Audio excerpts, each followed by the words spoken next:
Environ 35% des zones humides du monde ont été perdues entre 1970 et 2015.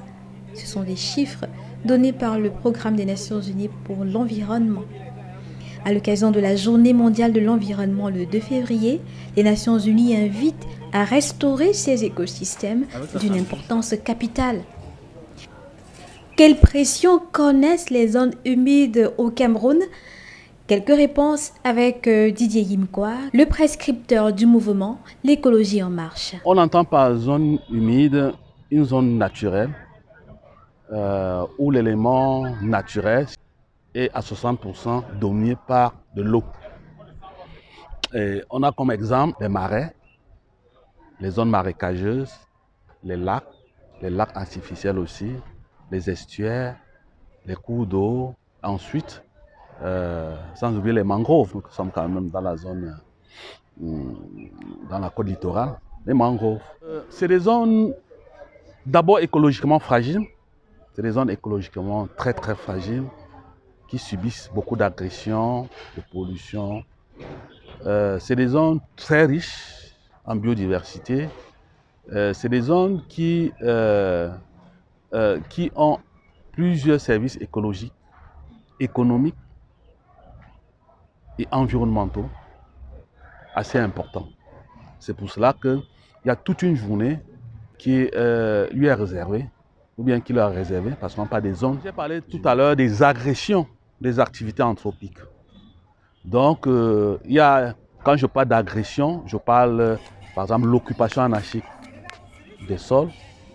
Il y a la forte pénétration et l'extraction de ces ressources naturelles. Il y a surtout la pollution industrielle, et particulièrement la pollution aux hydrocarbures. Et il y a aujourd'hui la pollution au plastique et au microplastique. Donc, c'est des zones qui sont malheureusement en pleine, c'est-à-dire sur une rampe d'extinction. C'est pour cela que la communauté internationale a choisi comme thème cette année revitaliser et restaurer les zones humides dégradées. Bon, si je prends l'exemple ici à Douala, vous constatez vous-même que nos écosystèmes de mangroves sont très agressés. D'abord que par l'extraction du bois énergie.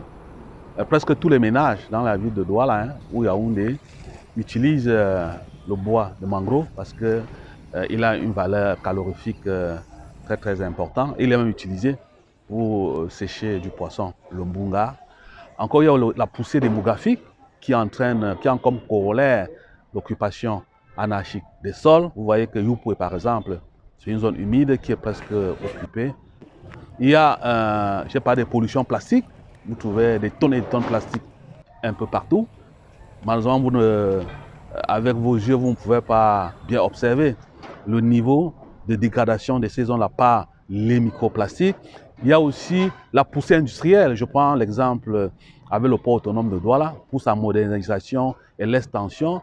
Il y a presque 300 hectares de mangroves qui ont été détruits, malheureusement sans restauration. Nous avons interpellé pour le cas de l'extension de la ville du port autonome de Douala, nous avons interpellé le directeur, nous lui avons demandé s'il y avait vraiment une étude d'impact environnemental parce que ce genre de projet doit être soumis à une étude d'impact environnemental et social.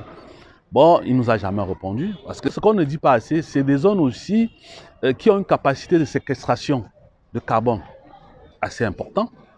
C'est pour ça que la communauté internationale y tient parce que l'Afrique aujourd'hui, bien qu'elle soit le continent qui émet moins de gaz carbonique au niveau mondial, mais il n'en demeure pas moins que la préservation de ces zones-là peuvent amener la communauté internationale à réduire de 25% les émissions globales de gaz à effet de serre.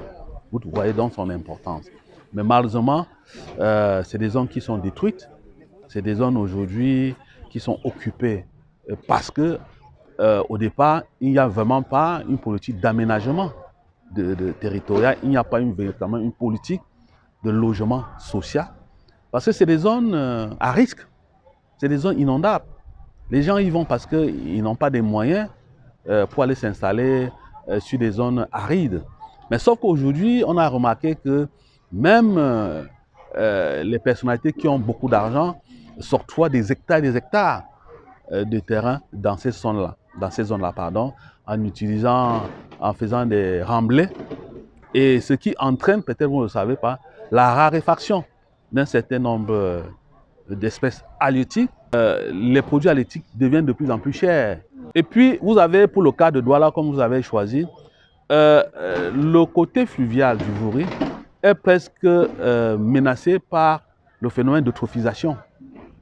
Il y a l'ensablement, il y a l'envasement, l'eutrophisation, c'est-à-dire les pans d'eau sont occupés par des espèces exotiques envahissantes, comme la jacinthe d'eau.